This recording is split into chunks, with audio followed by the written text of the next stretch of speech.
James, on that table over there, you see that green pencil case? Can you pass me that, please? This one? Yep. There you go. So, I'll just make this noise into the mic. I'm holding a pencil case.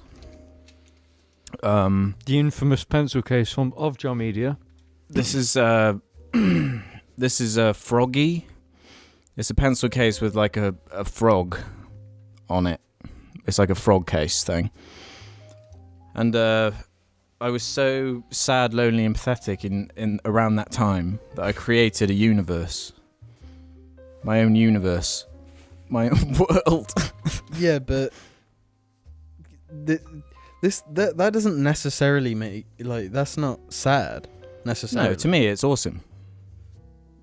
But I'm sort of putting that out there, so if someone calls it sad, then I've already called it sad myself, so I've sort of taken the power away from them to being able to do that.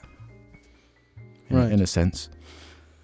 Or given them power by saying it's sad. But yeah, this is Froggy the pencil case, and it was part of the universe that I created. That universe being I called it I called it Spice. That was my universe. Yeah, this is horse shit then. No, I'm 100%. No. You did not call your world Let me Spice. elaborate. The world story was called Spice. I don't know why, and I never came up with any reasoning for that. But it took place on a planet that was a giant apple core. It was a huge apple core, and on one side of the apple core lived a character called the djinn or whatever. And on the other side lived the ice cream man. And there was this sort of good versus evil dynamic. The ice cream man was the evil one, right? Yeah, the ice cream man was the evil one, obviously. And I was always developing the universe, of course, adding characters constantly. Schwepp was one of them. Would you write this down? Yeah. Yeah, somewhere. I tried finding it the other day.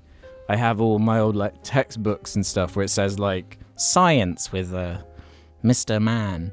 And then you open the pages and there's one page of science, and then you turn it over and it's just constant just really random just bizarre shit like that for my universe.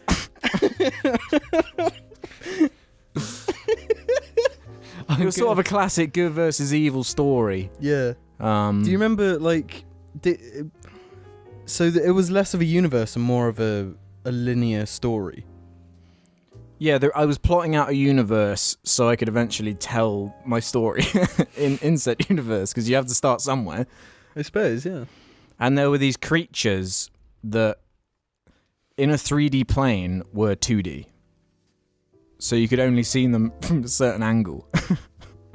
And if you managed to see them, then they would... If you saw them, they had one big eye, but the eye was see-through. There was a hole where the eye was, and if they saw you, they would teleport you to another dimension and die. So you were trapped in another dimension. Wait, so the creature would die? Yeah, it would use so much energy to teleport you to another dimension, it would die. So, and it's two-dimensional. People would see them all the time. No, because they're smart sort of creatures and they're sneaky and they would hide. They just have because they know the power they possess and they want to make sure they send the right person to another dimension. So is this a horror thing? No, it wasn't a horror. It was more of a sort of epic sci-fi fantasy. Do you remember the story? Had you gotten that far? I didn't have a protagonist. I never got to a protagonist, but what I did get to was I knew the antagonist, Ice Cream Man, being the ice cream man, who he could sort of hop between dimensions. So he was in one of the dimensions was our Earth, hence the ice cream man thing. So he was an ice cream man, and that's how he would sort of get his energy, sort of like the creature from It, where it would, as an ice cream man, would sort of kidnap or eat, or I don't know what he would do, but he was a villain of some sort. Yeah. I don't get the story. This is weird because when we were kids, like, we'd often talk about the Ice Cream Man as like a villain because we'd always hear the music. The really scary ice cream truck music. Yeah, the ice cream truck music is like kind of creepy, so we were like making up stories. I didn't realise you took it to this degree.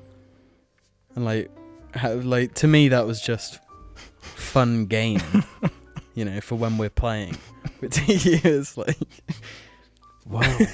A trans-dimensional being that kidnaps children for energy. But yeah, obviously you can see how I mapped out a lot of these creatures too. Like these 2D beings, I drew them. So I know what they look like in my head.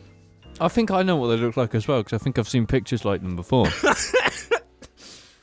But obviously you can imagine some kind of story where one of these 2D beings uses its power to teleport someone to the dimension to stop the Ice Cream Man So from basically, reaping havoc on the Earth. or just the children he's using to harvest energy. And this is called Spice. And it's called Spice, yeah. Because I liked the idea of there being some kind of thing that you took called Spice that made you be able to communicate between dimensions. I was in year 8, okay? You're So 7, people year 8. got absolutely high off Spice and just started talking to their friends who Yeah, this transported. sounds like someone that has been on like... I swear to God, I've never taken anything like that. I was in year 8. In year what? 13? 12? We do know about the whole PVA glue. No, but I never mess around with that sort of thing.